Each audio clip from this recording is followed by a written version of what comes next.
Hay historias que son mucho más que un libro, son el testamento de una época que ya no existe.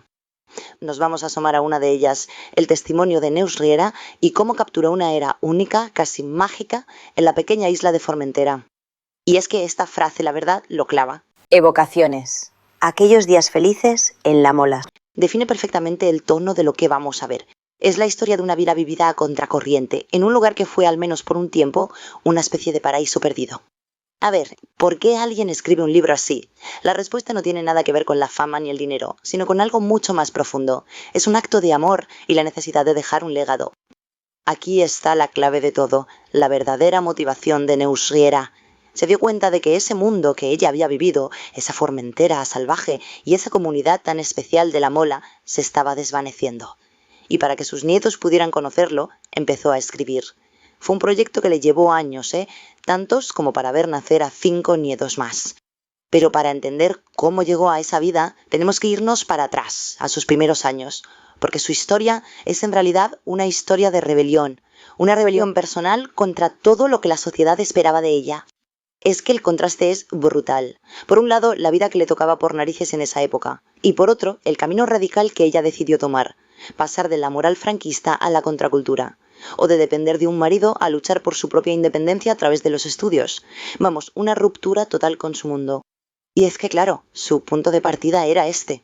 Una familia bien, un entorno conservador donde el papel de la mujer estaba clarísimo. Casarse, tener hijos y poco más. Pero Neus sentía que ese corsé le apretaba demasiado. El riesgo que asumió fue tremendo. En una España donde el divorcio no existía, separarse era un escándalo mayúsculo. Y la advertencia de su propio padre, la justicia te puede quitar a tus hijas, no era una exageración, era una amenaza real, legal. Se jugaba a perder lo que más quería. Entonces, la gran pregunta es, ¿cómo pasas de ese mundo tan rígido a una comunidad hippie en Formentera? Pues fue un viaje, un proceso con varios momentos clave que la llevaron literalmente a otra vida. Esta cronología nos marca el camino. La semilla se plantó en esa visita de niña a una isla que era pura magia. Años después, atrapada en una vida que no la hacía feliz, toma la primera gran decisión, volver a estudiar para ser libre. Y entonces aparece Gilbert. Gilbert no fue solo un nuevo amor, fue la puerta de entrada a un universo completamente distinto. Un artista que ya vivía en La Mola, que formaba parte de ese mundo bohemio que tanto la atraía. Fue un coup de foudre, un flechazo en toda regla, que lo cambió absolutamente todo. Y así es como Neus se instala en La Mola, un pueblo aislado en lo alto de un altiplano en Formentera. Y allí se sumerge de lleno en una comunidad, en una comunidad que no se parecía a nada. Ellos no se llamaban a sí mismos hippies, pero para la gente de la isla, para los locales, eran los peluts, un apodo que, más allá del pelo largo, claro, englobaba una forma de vivir radicalmente diferente.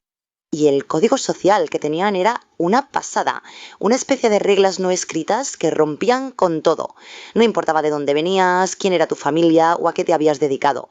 Lo único que importaba era quién eras tú, en ese momento. Imaginaos la libertad de poder reinventarte desde cero.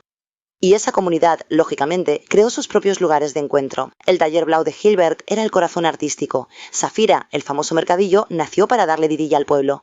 Neus se encargó de recuperar las hogueras de San Juan, y en la cocina de Gabrielet daba igual el dinero que tuvieras, nadie se quedaba sin un plato de comida. ¿Y qué pasaba con la gente de Formentera de toda la vida? Pues la relación era de coexistencia pacífica. Eran como dos mundos viviendo en paralelo en el mismo trozo de tierra. Se saludaban, se respetaban, pero no se mezclaban demasiado.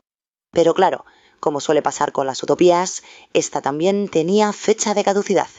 El mundo exterior poco a poco empezó a llegar a Formentera, y con él llegó el cambio. El turismo trajo dinero, sí, pero también fue el principio del fin de ese mundo.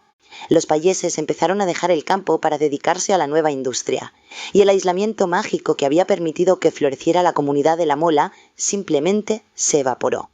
La era irrepetible tocaba a su fin. Y con esto volvemos al principio de todo, a ese número, el 6, a los 6 nietos que fueron la razón de ser de este libro. Gracias al empeño de Neus por no dejar que el pasado se borrara, ellos, y ahora todos nosotros, podemos asomarnos a esa ventana en el tiempo. Podemos conocer la historia de una mujer que eligió ser libre y que formó parte de un mundo que ella misma ayudó a construir.